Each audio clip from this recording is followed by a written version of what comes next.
Hi guys, welcome back to Randomly Random Reactions. I watched It Ends With Us so that you don't have to. I was never really interested in watching It Ends With Us since it came out because I've never particularly been interested in Blake Lively's acting or movies in general. But with all this It Ends With Us, Justin Baldoni, Blake Lively, brouhaha, I was like, you know what? Let me watch this movie. Let me watch it. And not all of us have the funds to go buy the movie or go watch the movie yet. So, as usual, we will settle for a recap. Let's get into it. The movie begins with Lily Bloom returning to her hometown after her father Andrew passes away. Lily comes back to support her mother Jenny during this difficult time. At Andrew's funeral, Lily is supposed to give a eulogy, but she finds herself unable to say anything about her father and walks away. Later, Lily moves to Boston. One evening, she goes to the roof of her building to relax. There, she meets a man named Ryle Kincaid, who angrily throws a chair off the roof. Noticing Lily sitting near the edge, Ryle becomes concerned and approaches her. They start talking. Ryle shares that he is... Wait, I'm sorry. He was kicking things off the roof and he was concerned that Lily was standing close to the edge. These two look like people who both have issues. He was kicking things off the roof like a madman. And all of a sudden, he gets concerned with seeing Lily standing close to the roof. They are both in trouble from the start. They are both doomed from the start. Let's continue. Neurosurgeon, and Lily says she is planning to open a flower shop. She jokes about how funny it is for someone named Lily Blossom Bloom to be a florist. As they talk, they open up more about their lives. Ryle admits he's attracted to Lily and wants to sleep with her. In turn, Lily shares a personal story about losing her virginity to a homeless boy. In high school, Lily explains that the boy wasn't just homeless. How do you share such intimate details about yourself on the first day? What? Some people have no chill. Like some people don't know how to shut their mouth and keep private things private. But whatever. Different strokes for different folks, I guess. He was displaced. She also tells Ryle that she doesn't do casual relationships because she's the kind of girl you take home to meet your mom. Ryle almost kisses Lily. Guys, honestly, even though we are not, from this movie recap, we are not necessarily hearing what they are saying and all that, I can already tell from Blake Lively's mannerisms that the acting may not necessarily be going. I've never really been interested in her acting. Am I the only one? Share in the comments. I feel like the only movie that she blew my mind away, honestly, even in Gossip Girl, no. I feel like the only movie that even blew my mind away is an overstatement. Was it Adeline? This movie she did called Adeline, where she couldn't age. Even with that, whilst I was watching that movie, I could envision other actors acting it. And I was like, other actors could have actually done a better job, but yeah, she did well in that movie, as compared to other things I've seen her in.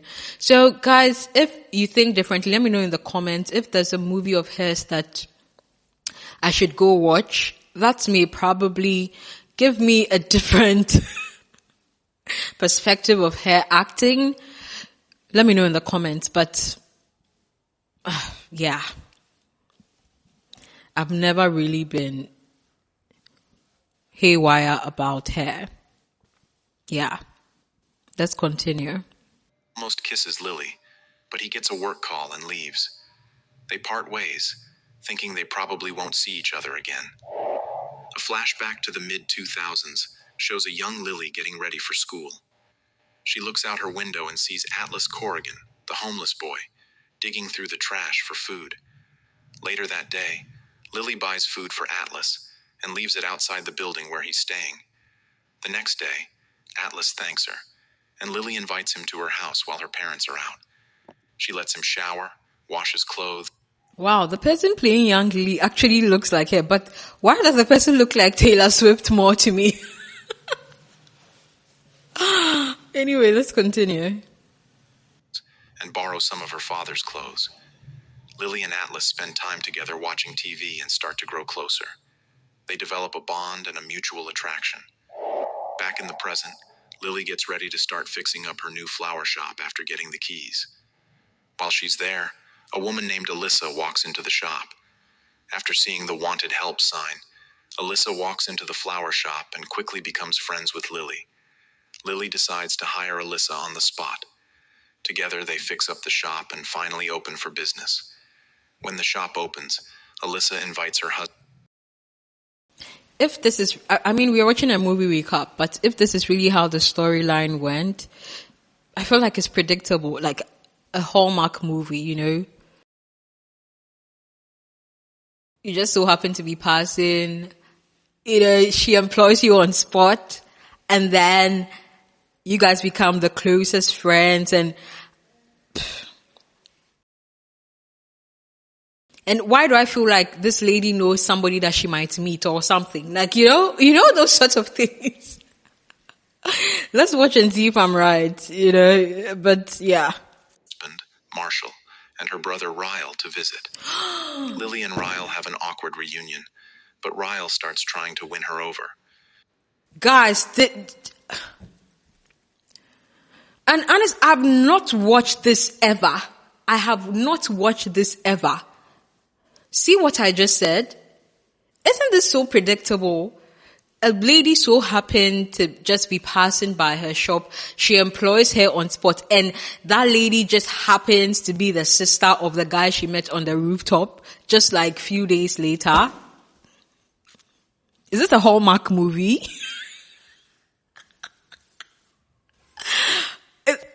This is not a Hallmark movie, right? I think in some of those commentaries, like the lawsuit commentary, I heard someone saying it's a Sony it's a Sony movie.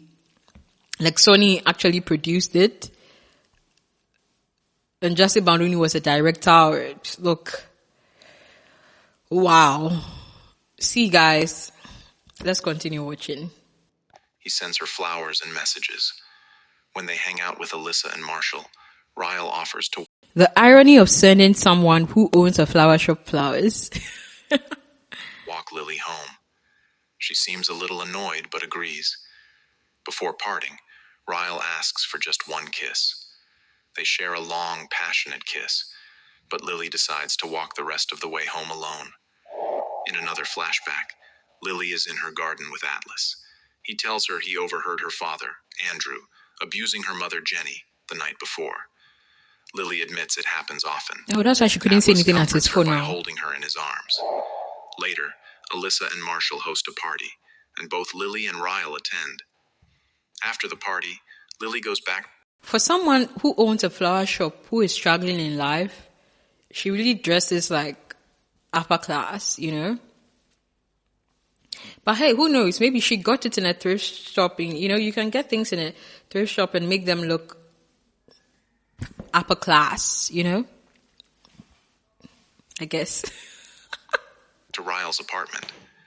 Lily and Ryle make out at his apartment, but she reminds him that she won't have sex with him because they're not in a relationship.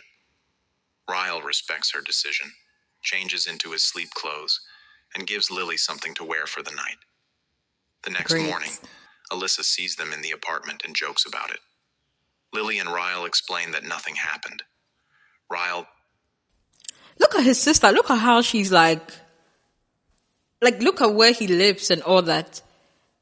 It's not believable, you know, the way the sister was looking for a job. I don't know. It's just not believable.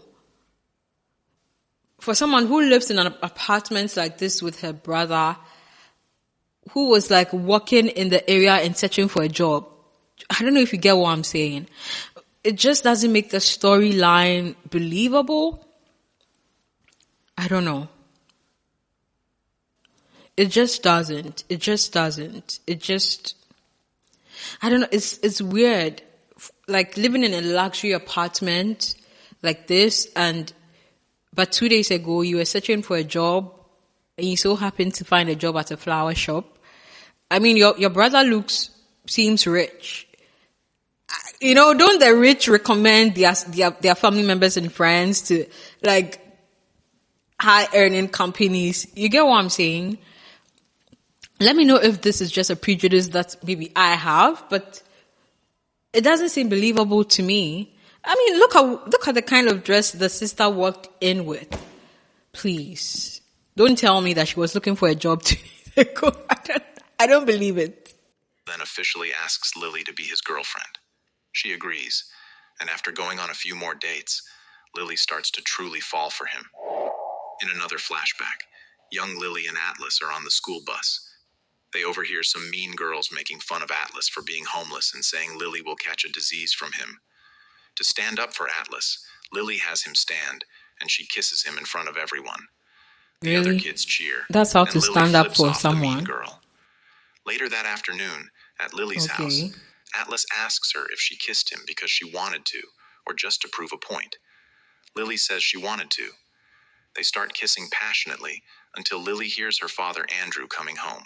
Lily tells Atlas to leave when she hears her father Wow, this coming home. actress really looks like Blake Later, she Lively. takes Ryle to a restaurant called Roof to meet her mom, Jenny. To Lily's surprise, their waiter and the restaurant owner is Atlas. He talks to Lily privately so they can catch up. Atlas pretends he's seeing a woman named Cass. Predictable. See what I'm saying? Like,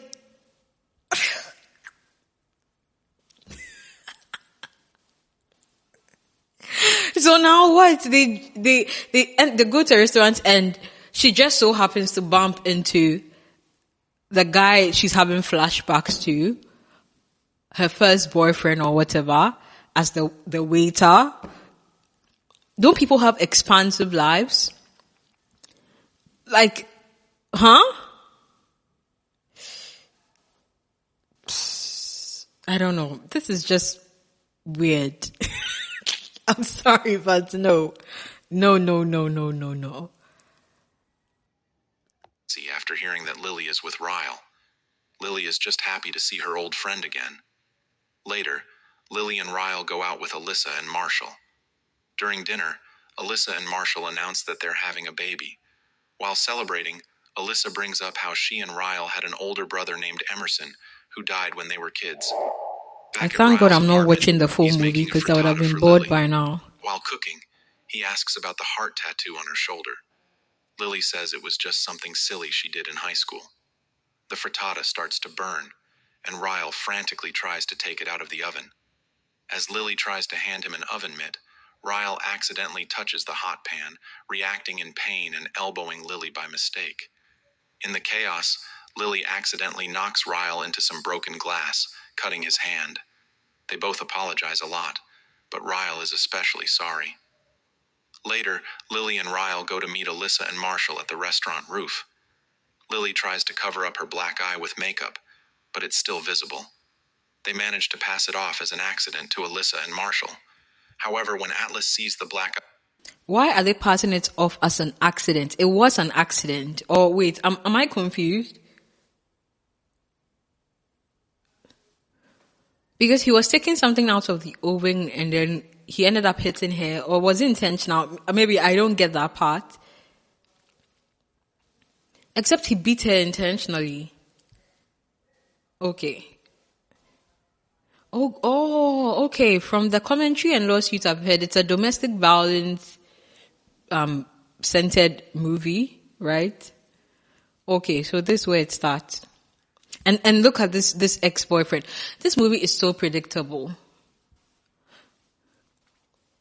Your first love, you meet another guy and then you so happen to also meet your first love, and then your first love is still in love with you, and now he wants to be your protector and try to convince you to leave the other guy because he's bad for you. I guess this is how the storyline is. You know, I can already predict. Let's continue watching. He confronts Lily in the bathroom. Lily defends Ryle, saying it wasn't on purpose. After they leave the bathroom, they find Ryle outside. Atlas and Ryle... I feel like the movie would have been more believable if he had beat her a number of times, you get me, before they made the ex-boyfriend scene come in. I don't know if you get what I'm saying. Because if this was an accident, a one-time thing, I don't know. Didn't they say she tried to cover it up with makeup? I don't know. It's not. Anyway, I've lost my train of thought even. They'll get into a heated argument, and Atlas angrily tells Ryle to leave his restaurant. Predictable. In another flashback, Lily and Atlas are together after they Wait. have sex for the first time. Suddenly, Atlas asks Riley to leave his restaurant. Does Atlas own the restaurant? I thought he was just a waiter in the restaurant. they hear Lily's father, Andrew, pounding on the door. He breaks it open and violently beats Atlas so badly that he ends up in the hospital. That was the last time Lily saw Atlas until the present day.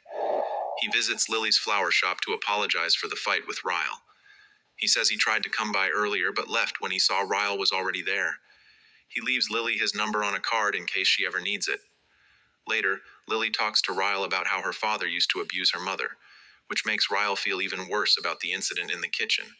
After they talk and reassure each other of their love, they make love. Alyssa gives birth to a baby girl, and in the hospital room, Ryle proposes to Lily. She says yes, and they quickly get married. However, Lily's mother, Jenny, is disappointed that she wasn't invited to the wedding. One day, Lily overhears something being knocked over and goes to check. She finds that Ryle has thrown a lamp to the ground after discovering the card with Atlas's number on it. Lily assures Ryle that nothing is... See, from the first scene, when he was throwing things off the roof like a madman, I knew that this guy was crazy. I knew that this guy had anger issues. I knew they were doomed from the beginning, from the start, from the very start. You're throwing a lamp because you saw another person's number. Huh?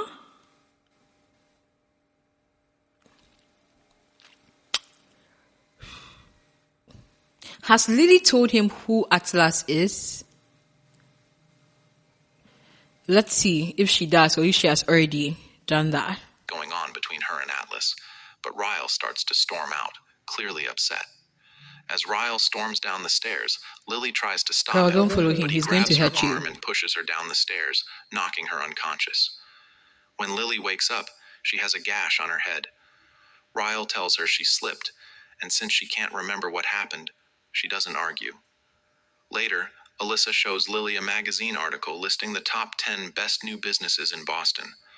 Lily's flower shop is ranked number 7, and Atlas's restaurant is number 1. At home, Ryle brings the magazine to Lily and forces her to read the section about Atlas. In the interview, Guys, if you've watched the full movie, let me know. Do they actually show scenes in the flower shop? Because it's weird that her business is ranked as one of the top 10 businesses in Boston when, at least from this movie recap, I haven't really seen people buying in her shop. Please let me know. In the movie, do they actually show scenes in the shop where like people are buying from her, where business is booming? Let me know. Because this is not believable. Atlas says he created restaurant as a tribute to someone he loved. Oh, so although he Atlas doesn't actually name her. owns the Ryle restaurant. realizes it's Okay. about Lily. Atlas also mentions carving something into a tree as a tribute, which explains the tattoo on Lily's shoulder. Lily becomes uncomfortable as Ryle lays her down on the couch and tries to force himself on her. He bites her shoulder where the tattoo is, but Lily fights him off and runs out This of the man is apartment. crazy. She goes to Roof, where Atlas sees she's upset and immediately helps her. He takes her to the hospital, where Lily learns she's pregnant. She didn't go to the Afterward, hospital first. Atlas brings Lily to his apartment. She realizes he isn't seeing anyone, as he had previously claimed. They share a meal and talk. Atlas admits that when he was staying in the abandoned house across from hers, he had planned to end his life. But when he saw Lily in her bedroom window, he couldn't go through with it. When she brought him food, it made him feel like his life was worth living. He tells her she saved him. When Lily feels ready, One act of kindness Atlas can go drives a her long home. way, so I understand that. Before leaving, he tells her to find him when she's ready to fall in love. Lily later talks to Alyssa about what happened. Alyssa is deeply hurt by what her brother did to her best friend. Lily asks Oh, so Alyssa now they are about best Emerson, friends? and Alyssa explains that when they were kids, Ryle and Emerson were playing cowboys and found a gun in their father's room. They didn't know it was loaded, and Ryle accidentally shot and killed Emerson when he was just 6 years old. That is The why he had tragedy that has haunted reaction when Ryle ever his since sister brought and his made it brother hard up. for him to open up emotionally. Alyssa tells Lily that while she hopes Lily can forgive But Ryle that is not an someday, excuse to beat she would never someone. speak to her again if Lily chose to stay in the relationship. Lily moves into a new house as she prepares for her baby's arrival. That is a good Her friend. mom helps her fix up the house and build a crib. Ryle visits, offering to help, but also pleads with Lily to come back to his apartment. When Lily gives birth, Ryle is there. She names the baby Emmy, after Emerson, which makes Ryle emotional. Afterward, Lily tells Ryle she wants a divorce. Ryle tries to convince her to stay, but Lily explains that this decision is for Emmy. She doesn't want her daughter to grow up seeing Ryle's anger. Ryle eventually agrees and leaves. Holding Emmy, Lily tells her that the cycle of abuse ends now, saying, "It ends with us." Later, Lily takes So that's Jenny to visit Andrew's grave. Over the years, Lily focuses on running her flower. that's why the movie is called titled It Ends With One Us. day, while out in town, she runs into Atlas again. They Predictable. confirm they're both single, and it's clear they're ready to continue their relationship. Okay. The end. Thanks for watching. Another Cinderella story, I guess.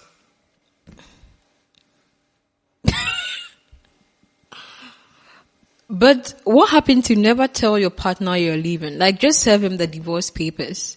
Because your life is most in danger when you tell your abusive partner that you are leaving. Do people know that? I hope people do. But yeah, general thoughts in the movie, predictable.